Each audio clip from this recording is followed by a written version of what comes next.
A Ferrari might just be the worst place to cry. It's better to cry on the bus. So you may have heard the phrase, I'd rather be crying in a Ferrari than on the bus or than on a bicycle, on a Toyota, just different variations, basically suggesting that while we understand that there is more to life than money, such as happiness, fulfillment, commitment, other things, yet we would still choose to be sad and rich. This video is to argue that actually you might prefer to cry on the bus. For the intents and purposes of this video topic, they're both crying in their respective vehicles. Something has happened in each of their individual lives to make them cry.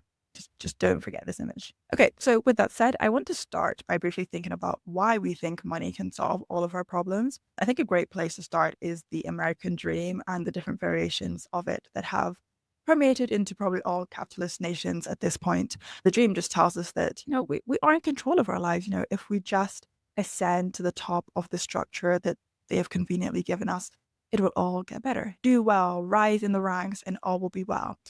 What that framework gives us in reality is a false sense of autonomy in an inherently uncontrolled world and greatly more complicated life. Moreover, the media and advertising convinces us that the acquisition of material stuff will make us happy. Random example, but I'm a recovering perfume addict, and Lancome has this amazing fragrance called La Vie est Belle in French, and it smells divine, honestly. But life is beautiful. Like, just because I have a perfume, life is beautiful. Like, smelling good is not going to help me pass my exams, save my marriage, or make my personality any less obnoxious. But okay, we see this sort of messaging and marketing and everything. So I say this all to say that we are not completely amiss for putting so much power into money and stuff, because we have been brainwashed into thinking that it does more than it can ever do. And a direct result of believing that money can solve all your problems is that you think those who do have a lot of money have better lives and no problems.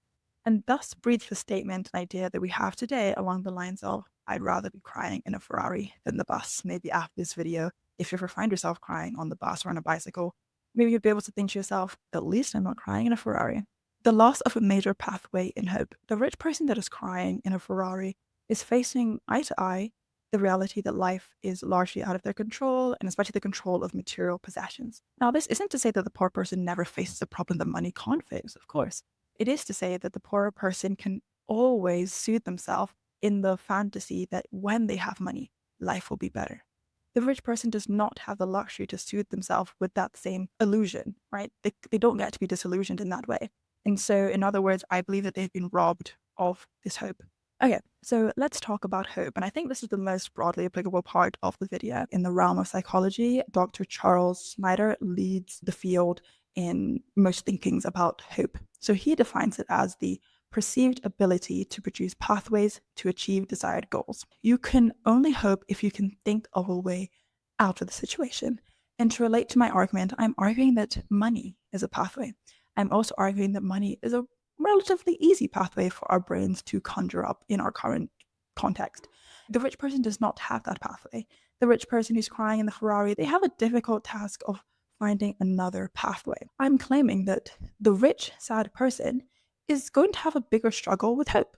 And that is a devastating state to be in. Like, hope is such a powerful concept. It is so universal for us. I mean, we can easily understand how hope can help mental and psychological issues, but there are literal studies showing that hope is pivotal in people's recovery from physical health issues. So the loss of hope is not a trivial matter. Hope is so, so powerful, and it's a precious tool in the human arsenal. So there's this one study where they got depressed participants to write down goals they hoped for, and then several pathways to reach those goals. In 8 weeks, those participants reported fewer symptoms of depression, anxiety, and a greater sense of meaning in life. Let's get real and relate this back to the original context. So 2 people in respective vehicles. The person is crying on the bus and the person is crying on the Ferrari. What are they crying about? Let's just say they're both crying about a lack of confidence in their physical appearance. Let's use that common trope. And, the psychologist asked them to write the pathways to the goal of feeling more confident. The person on the bus, they might have on there some expensive cosmetic procedure that they can get that would boost their confidence. And, that would be the pathway, that would be the hope. The high income person might have to rack their brain a little bit more because maybe they've done the procedures because they could afford to do so ages ago. And yet here they are still crying. They have lost the pathway of money getting them out of their situation. Now they need to think about other solutions. And this is where they need to start grappling with more deep psychological and spiritual stuff. And my whole argument is that that's a tougher space to be in.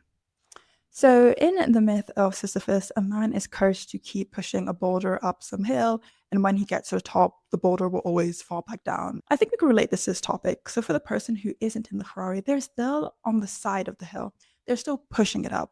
They can still be deceived and soothed by the notion that the weight will be lifted from them when they reach the top of the hill. They can tell themselves, life will be better when I get to the top of the hill. It is only when you get to the top of the hill and you watch the stone fall back down, that is when you're in the position of the rich person in the Ferrari.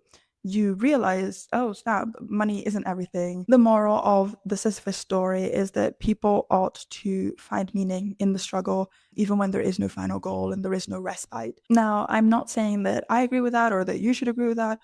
What I am saying is that for the person who ends up on the top of the material possession riches hill, they are forced to at least reckon with that notion that there might be more to life as they watch that rock roll back down the hill. And I think being forced to reckon with these sort of notions is very heavy. And the thing is, if you're crying while pushing that rock up, you can at least tell yourself, I will eventually stop crying when I get to the top. Now, if you're crying at the top of the hill, watching that giant rock roll back down, realizing this is your life for eternity, realizing that it all counted for nothing, you're in a much worse situation, which leads me to my next point, is potential despondency and hopelessness, which would be actually a cool band name. To climb the mountain of life and attain money and status, just to still be reminded that we're all still human, we also cry and bleed, is a special kind of humbling. I mean, ultimately, the person who's crying in a Ferrari, their issues are going to be a little bit heavier, maybe to do with purpose and meaning and stuff. And yes, a poor person can also cry at the same reasons, but they can at least soothe themselves by creating a purpose to make more money. And again, I'm not saying that they will or that they should, but they can. The option is there for them. The empty feeling rich person does not have that option. They must find meaning outside of getting rich. And they must somehow do so in a world that is inundated with messaging that getting more and more is the aim of life. Now you have a person who lives in the current zeitgeist, in current economic structure, has played by the game and has done really well in the game, arguably has won the game, and they still are left feeling empty. And they now need to find a hope outside of money. Look, one might rather cry on the bus because at least on the bus you can wipe your tears and fantasize as you look outside the window and see a Ferrari. For the rich person, they wipe their tears and look where? Likely inwards. And that is infinitely harder. Money clears the fog.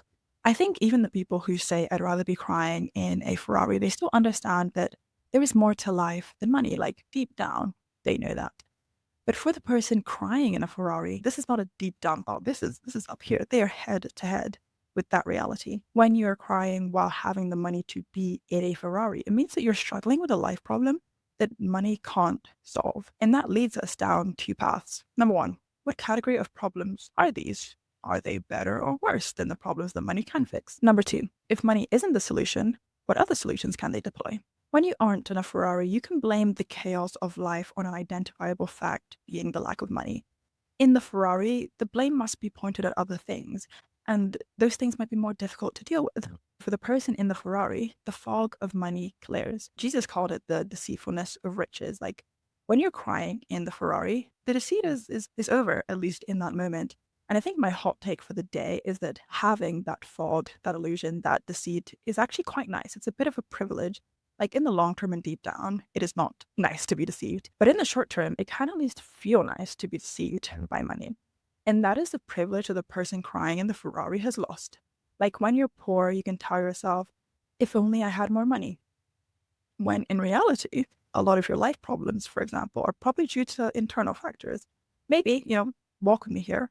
Maybe it's not the money. Maybe it's the fact that you're cripplingly insecure and that insecurity is stopping you from chasing your dreams. When you don't have the money, you can shield yourself from that harsher internal truth. You can pretend a little bit longer. Instead of facing the fact that the issue is internal, you can convince yourself that money is the answer and thus maintain your daydream, which I think it's a lot easier to be in that daydream than to actually tackle your deep internal work. Spending becomes a weaker coping mechanism. So a key example of us using money as a shield from the real issues of life is the concept of retail therapy. For some people, the response to an argument with a family member, a partner, or friend is to go on a shopping spree. Ultimately, we do know that once we've unpacked the new bags and shoes, our problems will still be there. But bringing it back to the topic, I have a feeling that this is a lot harder for a really rich person. If you're rich at this point, you're probably quite unexcited by new bags. The rich person might need a very rare bag or something bespoke to feel something. My point is that it gets harder to self-soothe. And, the ability to self-soothe with a relatively easy purchase is a privilege that we have in the 21st century.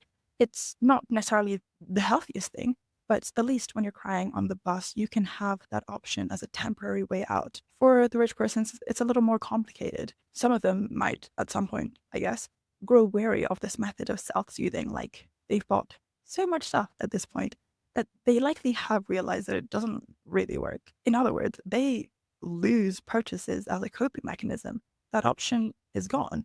And that is, at least in the short term, I think is quite a sad thing. And this is probably why we see things like they need to go to the moon or they need to go to the sea. Like, their excitement levels have changed. Like, a normal person can fly to a beach destination and be made happy for a good couple of weeks. I think the privilege of crying on the bus is that at least I know that there are a lot of things that could make me feel better. If I'm crying in a Ferrari, I believe that pool is smaller. So to conclude, the message of this video is not that money is the problem. The message is that we all still cry. We all still face fundamental issues. The rich still bleed. None is exempt from the human experience. The only difference is that when the poor cry, they can wipe their tears with a handkerchief labeled, "Life will be better when I get more money." And when the rich cry, they need to find another one, I don't know. And I think often you see rich people veer into the realm of spirituality and philosophy.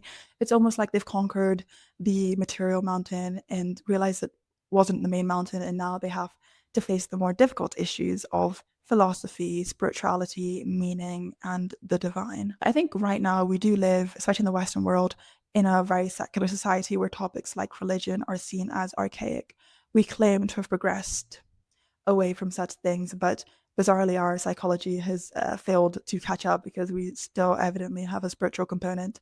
And the aim of the video, yes, is to get you to sympathize with rich, sad people, but it's also to be scared of that outcome for yourself. The goal is to get you to think about how you might tackle these more important issues before you make a lot of money.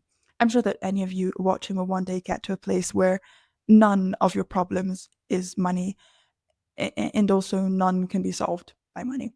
And I guess the ideal situation is to build a toolkit and an understanding of life before you get there.